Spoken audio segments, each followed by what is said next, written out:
Welcome to the Lowenstein Sandler podcast series, the Women's Initiative Network, Real Talk.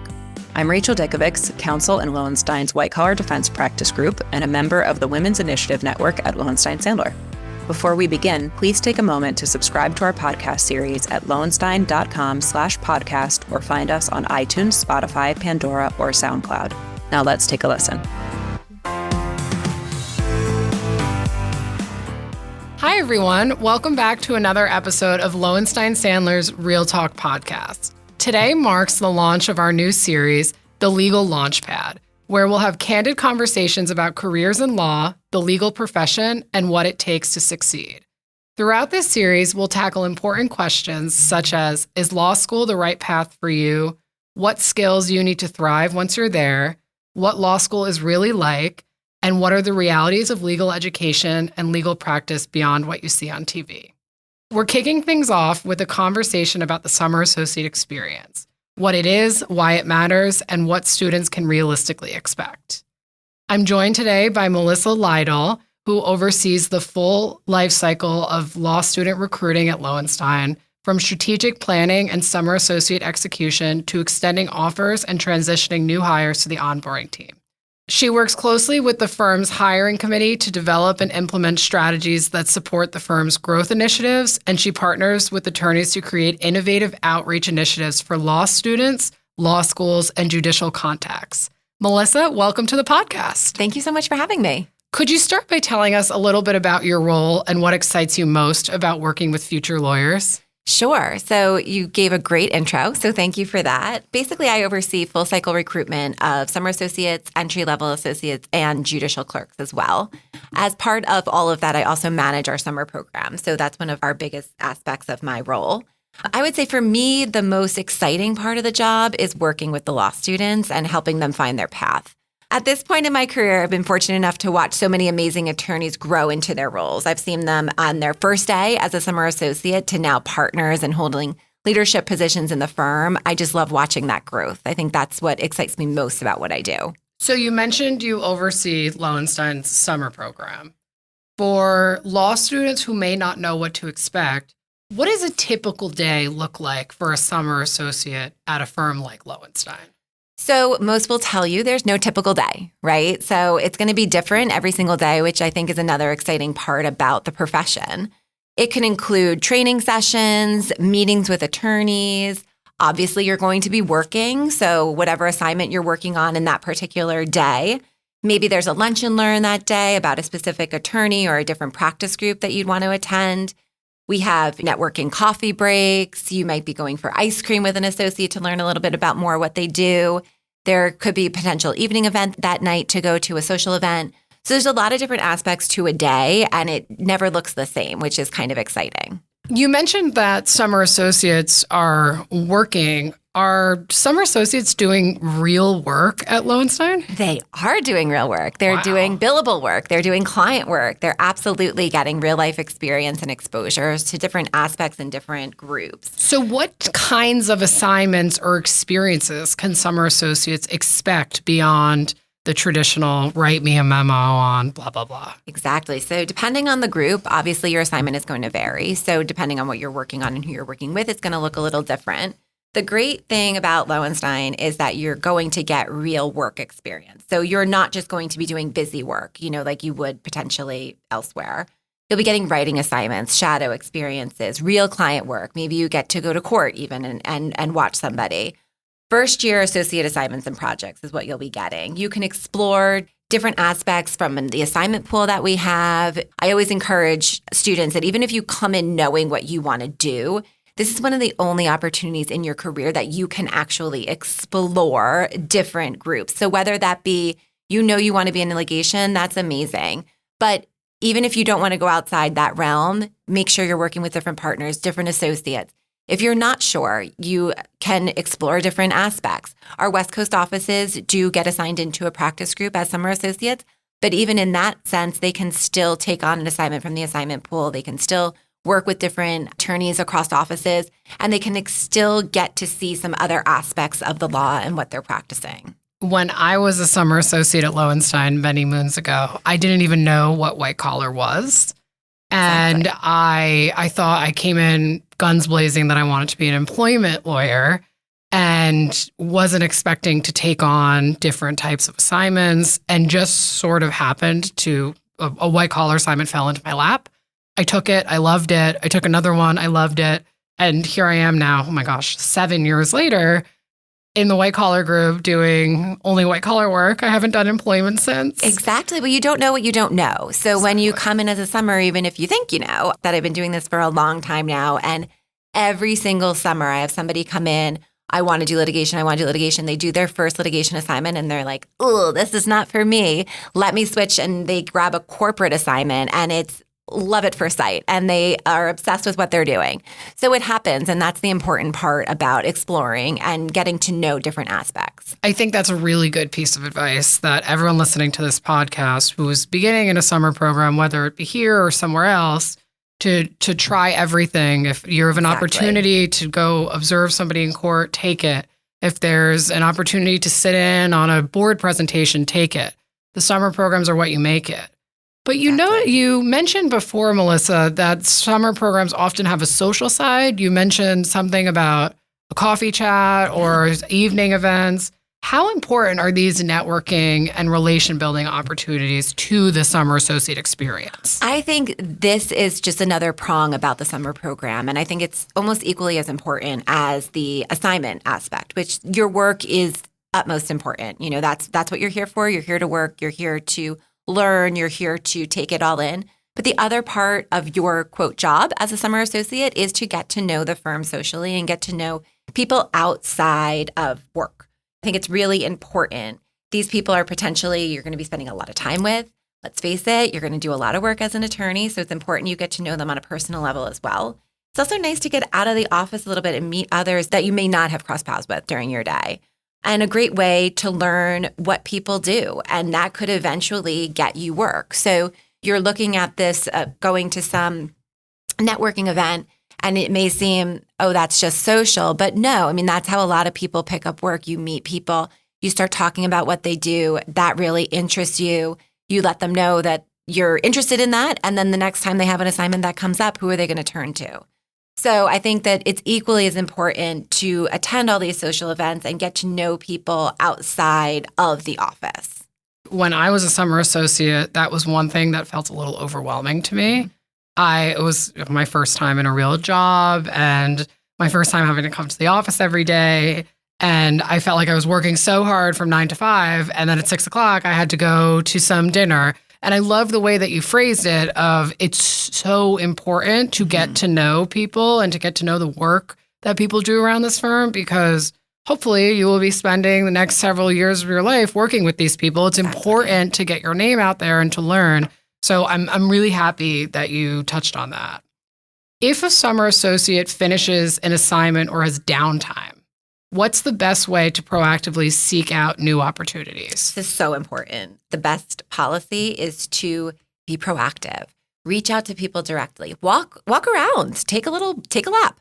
Take a lap around the office. See who's in. See whose door is open. See who you can pop in and say hello to. Maybe you have a common space that, you know, we have here in our office in Roseland. We have what's called the lab. It's a great place for people to connect, grab coffee, sit, chat, get to know people a little bit. And again, that could lead to work. That could lead to just learning. Even if it's not just about the work, it's just about learning what other people do around the firm. Go to the hub, which is our intranet, or our website, and find different things that interest you. Maybe find that common denominator, whether that's a practice group interest. Maybe it's an undergrad. Maybe it's an alumni from your undergrad. Go and connect with that person. Say hello. Introduce yourself. I think that's the best way to just get out and get more opportunity and get your name out there. You will be top of mind when they're thinking about their next assignment or the next project that they need to do. I love when summer associates knock on my door and say, like, introduce themselves, say hi, ask me about what I do. I would encourage every summer associate, no matter where you're working, to A, go to the office. I think that's an important first step. And B, when you're at the office, make sure that you're talking to people, you know, going to the 3 p.m. snack time or eating lunch in the lab so people get to know you. Because like you said, that's just critical for success, is to like start to get to know people. And it's really fun, It's right? fun. And let's be honest, people like to talk about themselves. So Yep. if you ask anybody what type of work they're doing, what are they interested in, what are they doing right now, they're going to be so excited to talk to you about that. That's low-hanging fruit. That's an easy layup for you to just go by and chat with people. So where you're in the summer program, how important would you say responsiveness, communication, and professionalism are during the summer associate program? Glad you brought this up. I think these are probably it's the number one critique that we receive from attorneys about summer associates is kind of all related to responsiveness and communication. Let's start with responsiveness. Yeah, let's start there. I think number one misconception of a summer associate is, this is a scenario. You get an email from a partner asking a question. You don't know the answer. So you then take the time and go and try to research that, try to find the answer, try to find the solution. It's hours and hours later, and you respond back to that partner and say, oh, here's your answer. They are not going to be pleased because they have no idea that you were doing that in that amount of time. They have now since gone to another associate. Mm-hmm. They've gone to Knowledge Resource Center. They've gone all over the place and are spinning their wheels simply because you've not responded. If you had just sent an email back, simply, I'm on it.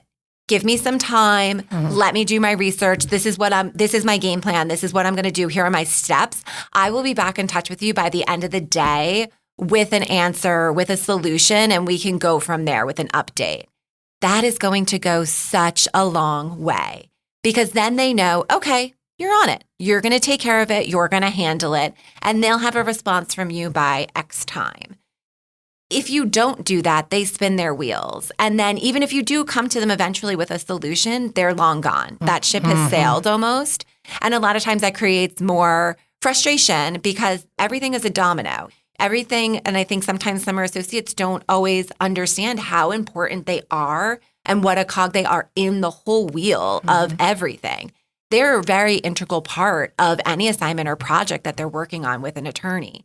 So it's very important that they make sure that they're in communication with them, whatever that looks like, and that they're responding accordingly. And it doesn't have to be that you know that answer right away or you know the response right away. You can take a beat. That's okay. But I think the most important thing is to just let them know that that's the direction that you're going in and that's your game plan. That's such good advice. I can't tell you how frustrating it is. You send an email, you think it's being worked on, and then you have to circle back and say, wait a second, they never responded. Is somebody, yeah. And it's just the mental capacity needed to say like, oh, did so-and-so respond to that? Like I think that's a great first step. Now let's talk about professionalism during the summer program. Yes.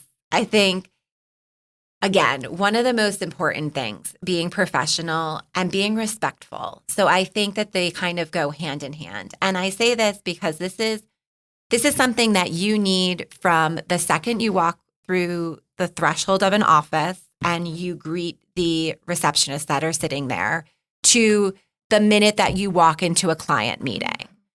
All of this should be the same. You should be respectful and professional at all times. So whether it's meetings, internal meetings with different attorneys, or maybe an opportunity to be on a client meeting, which is amazing. So that's going to look maybe a little bit different in each realm. But a couple of things that I always recommend, be on time. If you're on time, you're late. So especially as a summer associate, I mean, that's something that I grew up with. So and I'll just jump in here. This morning I had a very early meeting and it was like down to the wire. I'm like driving like a crazy person. And the meeting started at 8 a.m. and I was like basically pulling into the parking lot at 7:58. And then, running into the building, checking into security. I basically walked into the meeting room at 8 on the dot. And I said to myself, like, why didn't I just wake up 10 minutes earlier? Like for all of this stress I just caused myself, it's 10 minutes. Yeah. Like this, and I would have had a much calmer, easier morning rather than showing up all frazzled. I think being on time, there's nothing worse than when you're sitting in traffic and you're seeing the clock tick.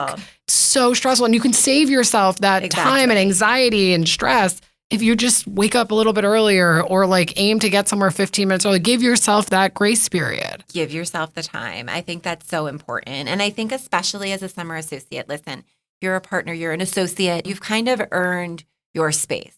And this is what I tell them all the time too. Don't compare yourself. And if associate walks in at 10 a.m., that doesn't mean you can walk in at 10 a.m. They've earned that right.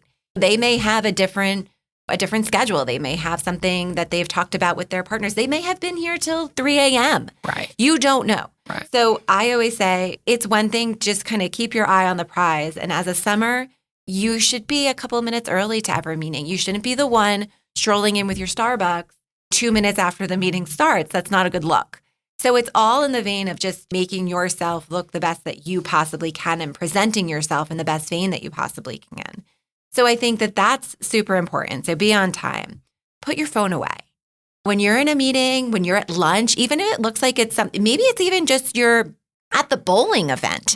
It doesn't really matter. If you have your phone out and you're texting, and whether that's personal or obviously understood, there's sometimes you need to send a quick text, personal text, or maybe it's something you need to get something quickly out in an email, all of that. I understand that. But at the same time, if you're sitting there the whole time on your phone, you're not present. You're not there. You're not listening to what's happening around you. You're not listening to the person in front of you. There's nothing worse than when you're at a meal with someone and they're constantly looking at their phone or texting.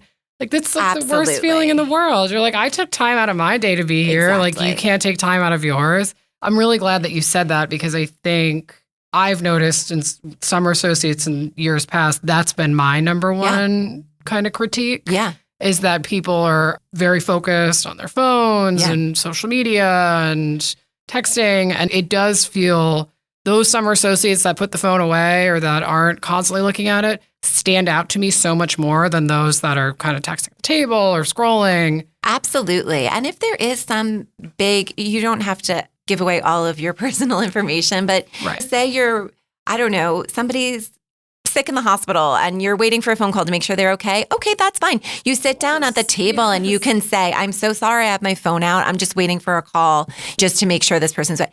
Everybody will be understanding of that. But if you don't kind of enter with that and the whole time you're just sitting on your phone, people are going to be wondering, and they're also going to walk away thinking that you had no interest in anything that they had to say.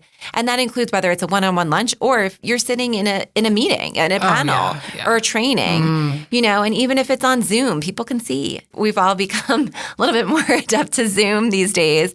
And you notice things. You notice when people aren't looking in the camera. You notice when people are multitasking. You notice these things. So even if it's not in person, you should still be plugged in and still be listening and be attentive. Let's talk about those Zoom meetings, because I really think there are some professionalism points on Zoom that would be helpful for everyone. Do you want to get started, or should I get started on this? Because I have some opinions.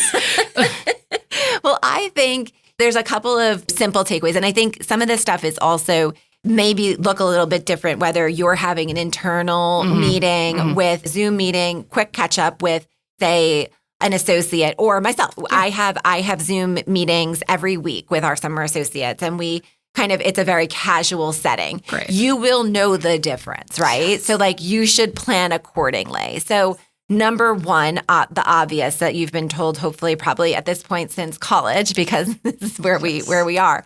Make sure your background's okay. Make sure your connection is good. Make sure you can hear. Make sure people can hear you. All of those, that's kind of ground level. Make sure that there is nothing distracting in your background or people walking by. Make your environment accordingly.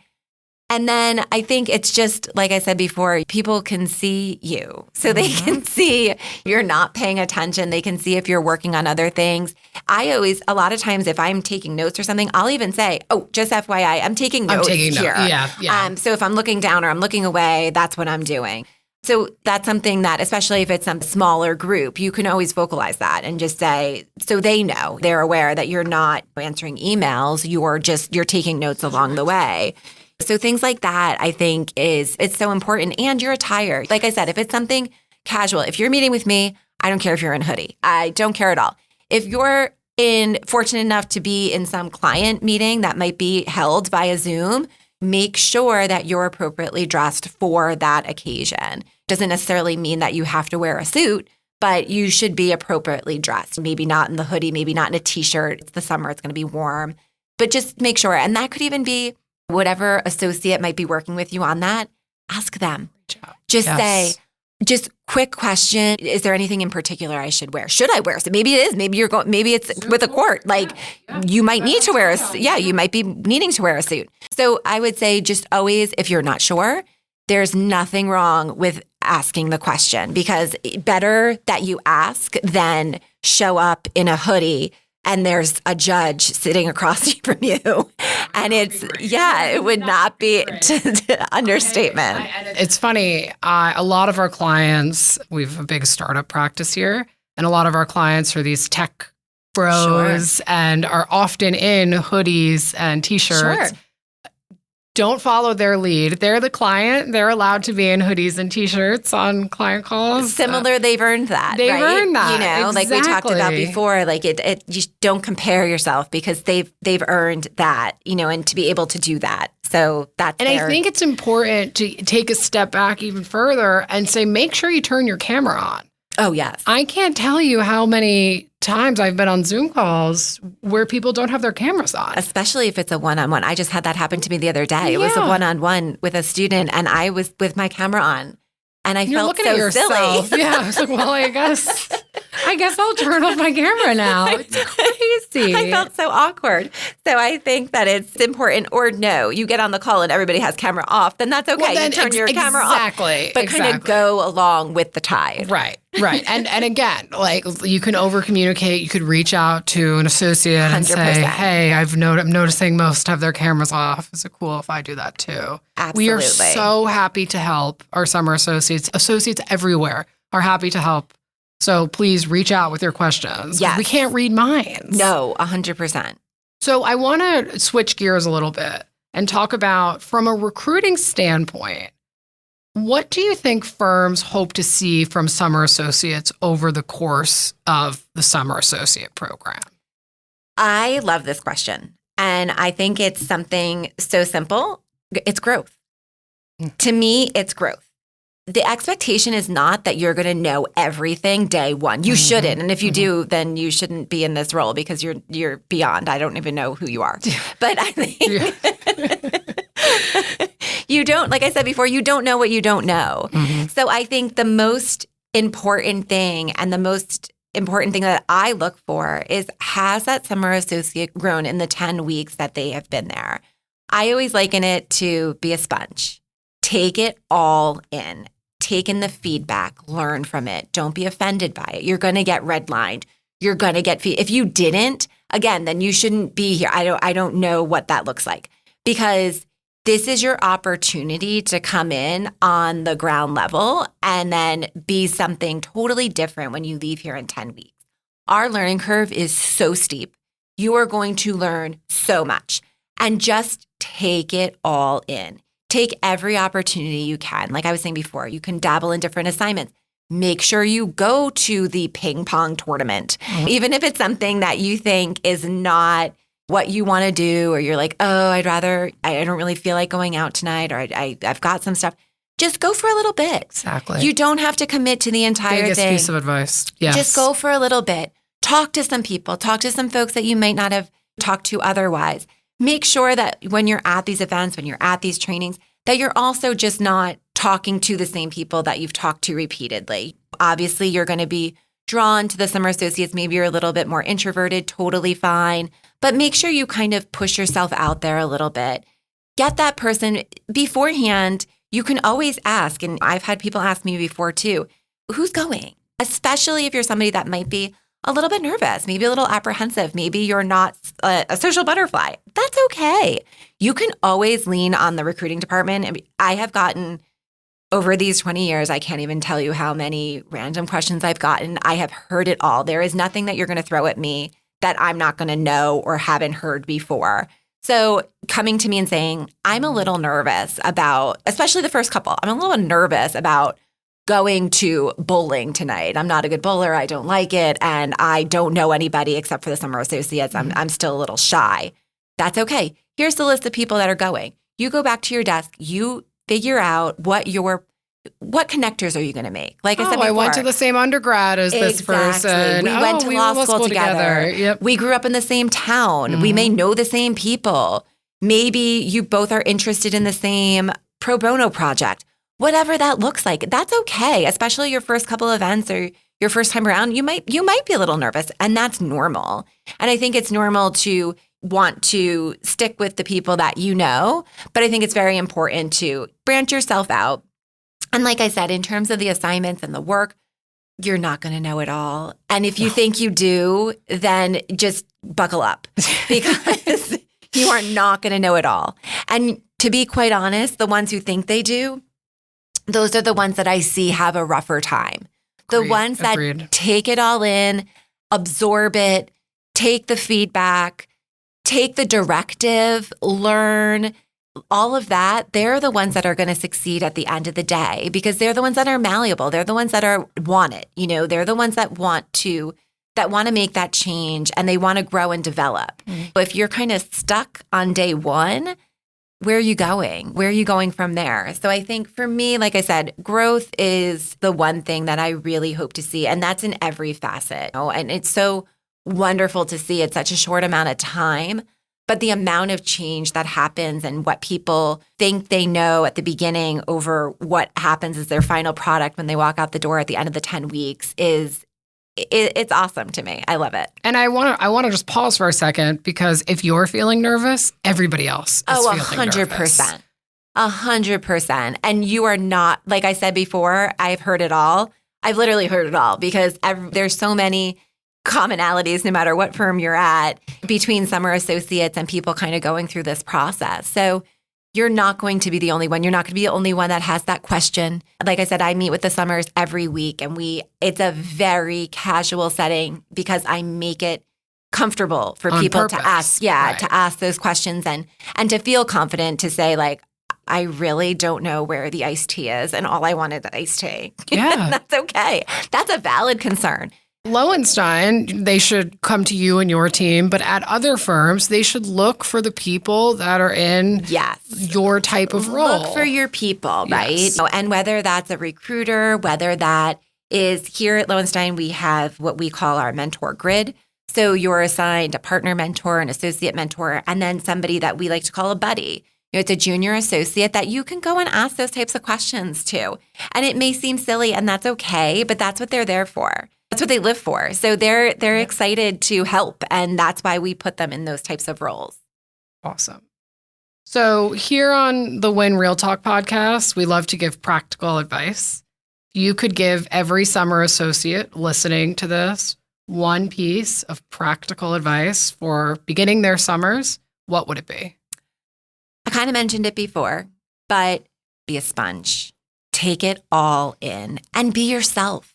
Be who you are. Let people know who you are, what you can do. Show us your skills. Like I said, there's going to be times where you might be the one in the room who doesn't know anything. That's okay. Take it all in.